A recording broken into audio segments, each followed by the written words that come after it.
यहीं पर अयोध्या में 5 साल की बेटी के साथ जो घटना हुई, मैंने पिछली बार भी कहा, फिर कहता हूं मैं,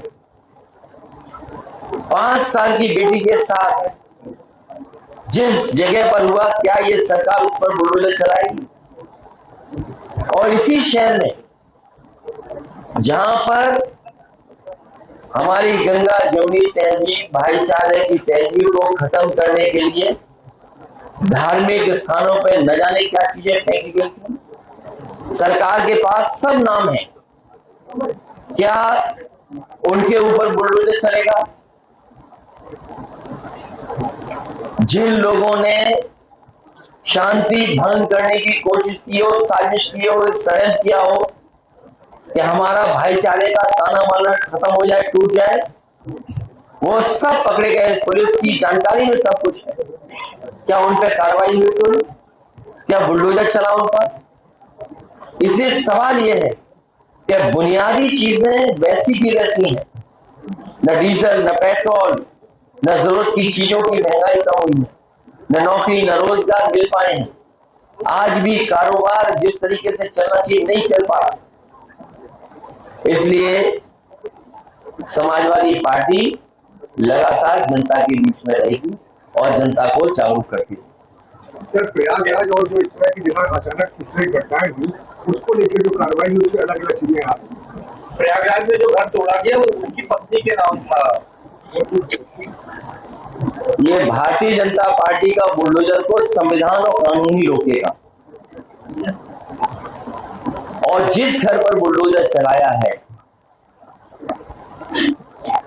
उस घर में पहले नगर निगम के टैक्स दिए जाते थे, तो आखिरकार सरकार टैक्स क्यों ले रही थी?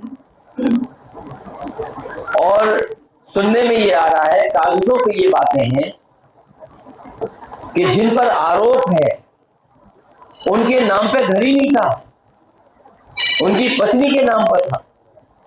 अब सवाल यह है कि क्या सरकार अपनी गलती स्वीकार करेगी और क्या जिन अथॉरिटीज ने उस पर बुलडोजर चलाया है क्या वो घर बना करके देंगे?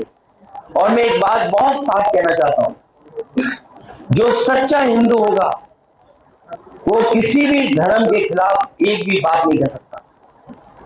जो सच्चा हिंदू होगा किसी का अपमान नहीं कर सकता। सच्चा हिंदू कभी भी इस तरह की भाषा का इस्तेमाल किसी दूसरे धर्म के बारे में नहीं कर सकता। हमारा संविधान इस बात की इजाजत नहीं देता, हमारा कानून इस बात की इजाजत नहीं देता। आखिरकार बीजेपी और बीजेपी के इस तरह के नेता आखिरकार क्यों रास्ता अपना रहे? वो इसीलिए अपना रहे हैं क्योंकि बुनियादी जो सवाल है उनका जवाब भारतीय जनता पार्टी के पास नहीं है। दूसरा सवाल है कि राष्ट्रपति चुनाव में समाजवादी पार्टी की आकर ममता बनर्जी की बैठक है। समाजवादी पार्टी ने अपनी बात साफ की है और कहा है कि जो आदरणीय ममता बनर्जी जी तय करेंगी उनके साथ समाजवादी पार्टी का समर्थन होगा। आप जा रहे हैं? बैठक का एक बयान आया है, बैठक में आप कल जा रहे हैं क्या? ममता बनर्जी की बैठक में दिल्ली जा रहे हैं? वो अलग बात है। मैंने आपसे कह दिया कि जो आदरणीय ममता बनर्जी जी तय करेंगी उसका पूरा समर्थन समाजवादी पार्टी। कल प्रधानमंत्री का बयान आया है कि वो 1.5 साल में 10 लाख रोजगार देंगे, नौकरी देंगे। भारतीय जनता पार्टी को अपना संकल्प पत्र उनके पास भेज देना चाहिए। पिछले कार्यकाल में इसी भारतीय जनता पार्टी ने कहा था कि हम 70 लाख नौकरी और रोजगार देंगे। ये जो 10 लाख की बात हो रही है, मैं बड़ी जिम्मेदारी के साथ कह सकता हूं कि समाजवादी सरकार बनने पर हम लोगों ने वादा किया था कि जितने भी सरकारी पद खाली हैं उत्तर प्रदेश में उन सबको भरा जाएगा। वो अकेले 10 लाख से ज्यादा पद हैं। तो क्या उत्तर प्रदेश के नौजवानों के लिए 10 लाख है जो पूरे देश के नौजवानों के लिए है? समाजवादी पार्टी ने कहा था उत्तर प्रदेश में सरकारी विभागों में जो पद खाली हैं वो 10 लाख से ज्यादा हैं, उनको भरने का। आखिरकार जिस सरकार ने नौजवानों को बेरोजगार कर दिया हो, जिनकी नौकरी छीन ली हो, बड़ी बड़ी संस्थाएं बेच दी हो, LIC बेच दिया, आपका रेलवे विभाग बिक रहा है, एयरपोर्ट बिक रहा है, बैंकें बिक गई, बैंकें मर्ज हो गई, न जाने कितने सरकारी संस्थाओं को इस सरकार ने बेच दिया। जो सरकारी संस्थाओं को बेचते हो वो नौकरी की आज बात कर रहे हैं। और फिर ये बताएं महंगाई दर क्या है? आज जो हर चीज महंगी हो गई है उसका जवाब क्या है सरकार के पास?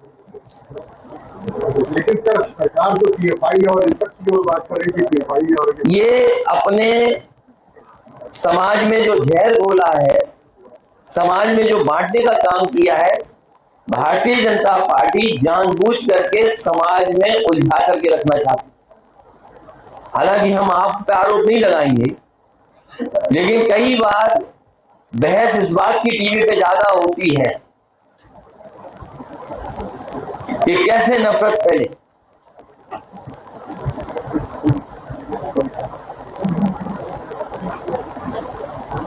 सर एक तो सवाल ये कि आगे छापे का लौटे आ रहे हैं, तो सेना कह रही है कि शरद पवार में सहमति बन गई है, वो वही मजबूत है, बाकी लोग पर।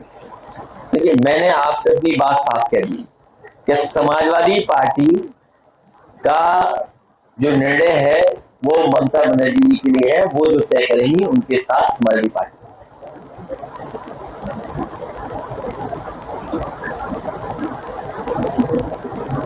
आपको क्या लगता है जिस तरह की चीजें हुई है अभी बात से जुड़ी प्लान था या जांच पे कई ढंग से जांच नहीं हुई, इतनी चीजें सामने गलत सामने आ रहा है? बीजेपी पहले तो अपनी कानून व्यवस्था पे बताए। आप ही के यहाँ एक प्रेग्नेंट अध्यापिका, उसकी जान गई थी और मुख्यमंत्री जी भी यहीं थे उसी दिन। बताओ वो घटना घटी, क्या कार्रवाई हुई? इसी अयोध्या में कम उम्र की बेटी जिसकी जान नहीं गई, जिसके साथ घटना घटी, उसको 1 साल इलाज होना है। क्या सरकार मदद कर रही है? जो सरकार दावा करती है कि केवल वीआईपी जिलों में बिजली जाती है, आज बताए अयोध्या में बिजली कितनी आ रही है? 24 घंटे में कितनी बार बिजली चली जाती है? और अगर इसकी जानकारी करनी है तो आप पता कर लीजिए, किसी भी गांव में जानकारी करें क्या कितनी बिजली आ रही है वहां पर। 2 घंटे तेज मत बोलो, टीवी पे चली जाएगी बात। अगर गांव में 2 घंटे आ रही है तो बिजली आखिरकार कहां जा रही है? और किसने रोका इनको बिजली ना खरीदने के लिए? जिस समय बिजली का संकट आया, मैंने कहा कि उत्तर प्रदेश की सरकार पर इतना पैसा है, ये बिजली खरीद करके दें। और दिल्ली की सरकार और यूपी की सरकार एक ही पार्टी की है, तो एनटीपीसी का बगल में लगा हुआ प्लांट है, पूरी बिजली क्यों नहीं दे रहे? यहाँ पर बिजली का कोटा क्यों नहीं बढ़ा रहे उत्तर प्रदेश का? तो जो सरकार कानून व्यवस्था पर जवाब न दे पा रही है और कितने बड़े पैमाने पर भ्रष्टाचार चल रहा है। जब कभी अगली बार सदन चलेगा, मैं सदन में कई चीजें भ्रष्टाचार की कोट करूंगा कि किस तरीके से फर्जी मुकदमा, नामजद या सूची बना करके पुलिस वसूली कर रही है। लोकसभा की सीट आपने इसलिए छोड़ी कि विधानसभा में आर पार होगा, सामने दिखेगा। लगातार विधानसभा में समाजवादी पार्टी रहेगी। मुझे याद है हमारे साथ बैठते इन्होंने सांड की समस्या उठाई थी। आप बताइए, सांड से कितने लोग अयोध्या में जान जा चुके हैं? अभी जब मैं ईमानदारी बताओ, अभी जब मैं आगे जयशंकर पांडे जी के घर जा रहा था, मैंने देखा पुलिस सांड को हटा रही थी। पुलिस का काम है कानून सा देखने का। और आपको मुझसे बेहतर पता होगा, जिलाधिकारी और तमाम अधिकारी लगे भूसा इकट्ठा करने के लिए। जिस सरकार ने गेहूं न खरीदा हो, किसानों का गेहूं नहीं खरीदा गया, अब वही भूसा इकट्ठा कर रहे हैं, बताइए। और धान की तैयारी है नहीं, कम से कम सरकार ने गेहूं नहीं खरीदा है तो धान की तो तैयारी कर लें।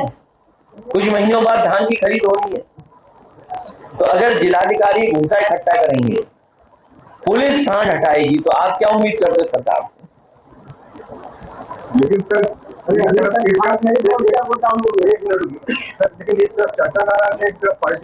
ये सब बातें पुरानी है, ये सब बातें ऐसी हैं क्योंकि इससे कोई मतलब नहीं निकलता है। ये पॉलिटिकल लड़ाई चल रही है और ये बड़ा संकट है। आप बताइए दुनिया में हमारे देश का कितना नाम बदनाम हो गया। आप बुलडोजर किसी पे चला देंगे, किसी पर भी आप शुरू कर देंगे बुलडोजर, किसी का घर गिरा देंगे। और मैं ये आपसे कह रहा हूं, इस अयोध्या में भी राजा होंगे, उनसे पूछो आपके पास अपने महल के कागज है कि नहीं। बड़े बड़े राजाओं पे अपने महल के कागज नहीं है, बड़े बड़ी जगह पर नक्शा पास नहीं है चीजों के, गांव में बने घरों के नक्शे नहीं पास हैं।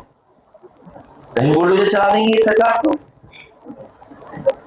आने वाले दिनों समाजवादी पार्टी का किस तरह से दिखेगा, संघर्ष दिखेगा, क्योंकि अभी चुनाव चल रहा है और लगातार समाजवादी पार्टी जनता के बीच में काम करेगी। और ये जो बुनियादी सवाल है, महंगाई के हैं, बेरोजगारी के हैं, और किस तरीके से कानून व्यवस्था में उत्तर प्रदेश बहुत आंकड़ों में आगे जा रहा है। ह्यूमन राइट कमीशन की सबसे ज्यादा नोटिस यूपी पर, कस्टोडियल डेथ सबसे ज्यादा यूपी में, महिलाओं का उत्पीड़न अन्याय सबसे ज्यादा यूपी में, हमारे अनुसूचित जनजाति के लोगों के ऊपर सबसे ज्यादा अन्याय यूपी में। तो ये आंकड़े बताते हैं कि कानून व्यवस्था कैसी है। हर दिन घटनाएं हो रही यहाँ पे और बीजेपी के लोग शामिल है। बताओ, बीजेपी के मंत्री कहते हैं कि इतना राशन दे दिया कि चूहे मोटे हो गए। मतलब ये भाषा होगी। और वोट जब लेना था तो नमक की कसम दे रहे थे। याद कीजिए आप, जब वोट चाहिए था तो गरीबों से कह रहे थे कि ये नमक खाया है आपने सरकार का, वोट दीजिए। और आज भाषा बदल गई सरकार बनने के बाद। बुलडोजर एक संप्रदाय विशेष के ऊपर चल रहा है, उसको लेकर सपा क्या करेगी? बुलडोजर रुकेगा और हमें उम्मीद है कि कोर्ट से न्याय मिलेगा। सीएम हो या सीएम हो, आजकल लगातार आकर्षण निरीक्षण पे जा रहे हैं और कह रहे हैं जो ये निरीक्षण कर रहे हैं ये अपनी बदहाली देख रहे हैं जो 5 साल की इन्होंने। एक मंत्री जो गए थे उन्होंने कहा कि थोड़ा बहुत कमा लो, पूरा मत डकार जाओ। एक मंत्री गए और कह रहे कि हम शर्मिंदा हैं इन चीजों को देखकर। एक मंत्री जेल गए, 36 कुंटल का नींबू घोटाला पकड़ा उन्होंने। तो आखिर सरकार किसकी की? ये अपनी ही नाकामी देखने जा रहे हैं और अपनी नाकामी छिपा रही है।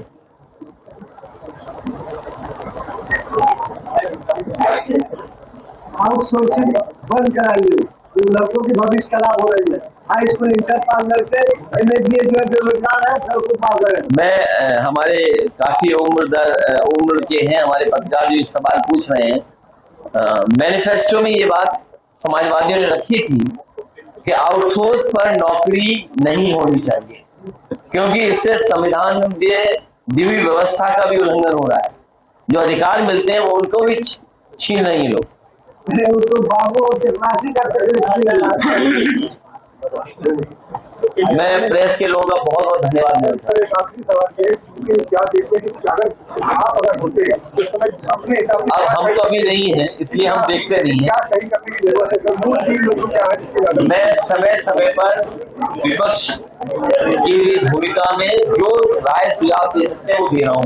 जैसे उदाहरण के लिए मैंने सदन में ये कहा कि देश की सबसे बड़ी सड़क जो दावा कर रही बीजेपी बना रही एक्सप्रेस वे, जो मुंबई से दिल्ली को जोड़ता है, वो 1 लाख करोड़ का एक्सप्रेस वे है। यूपी ने प्रधानमंत्री बनाया, यूपी ने बीजेपी की सरकार बनाई, आखिरकार यूपी को जोड़ने के लिए क्यों नहीं बन रहा? क्या यूपी उस सड़क से जोड़ा जाएगा कि नहीं जोड़ा जाएगा? और मैं समझता हूँ अगर आगरा से जोड़ देंगे तो न केवल दिल्ली या मुंबई कारोबार को भी फायदा होगा और अर्थव्यवस्था दोनों जगह की बेहतर होगी। वही मैंने ये कहा कि अगर उत्तर प्रदेश सरकार बनाता है, दिल्ली की सरकार उत्तर प्रदेश से बनी है, तो जो गंगा एक्सप्रेस वे बन रहा है वो आपने किसी को दे दिया? भारत सरकार ने पैसा क्यों नहीं दिया? अगर भारत सरकार महाराष्ट्र को, मध्य प्रदेश को और आपके और स्टेटों को पैसा दे सकती है तो यूपी के एक्सप्रेसवे के लिए पैसा क्यों नहीं भारत सरकार दे रही है? और फिर बिजली का संकट अगर यूपी में है तो उत्तर प्रदेश का बिजली का कोटा क्यों नहीं केंद्र बढ़ा रहा है? और अगर बिजली का कोटा बढ़ जाएगा यूपी का तो आपको सस्ती बिजली मिल जाएगी। आपके बजट का पैसा नहीं ज्यादा खर्च होगा, तो आखिरकार क्यों नहीं सरकार कर पा रही है? तो हमने ये 3 सुझाव दिए, तीनों सुझाव पे सरकार अमल कर ले। Thank you. Thank you.